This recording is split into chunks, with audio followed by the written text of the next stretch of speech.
You know, no document made by man is a perfect document. You look at the United States Constitution, which was hailed as one of the best constitutions. It has been amended so many times.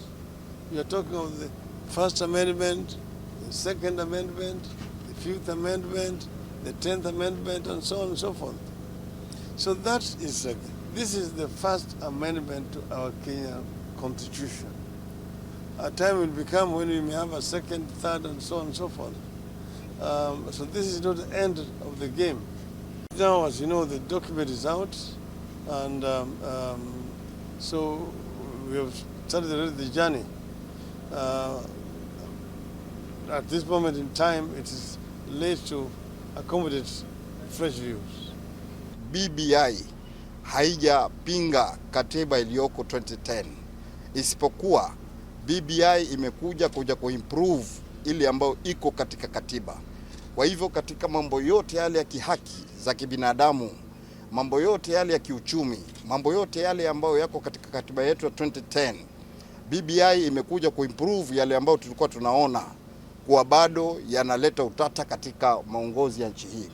Kwa hivyo sote sisi tunamuunga mkono Mheshimiwa Raila Odinga kwenye kozi hii, na tunampongeza kwa ile handshake ambayo imeleta amani kati ya yeye na Mheshimiwa Uhuru Muigai Kenyatta.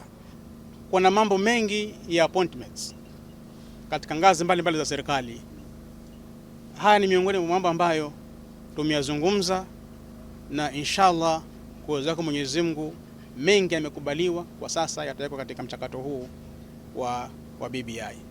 Kwa hivyo ningependa tu kuwashauri Waislamu Kenya wasitiwe hofu na mtu yoyote yule.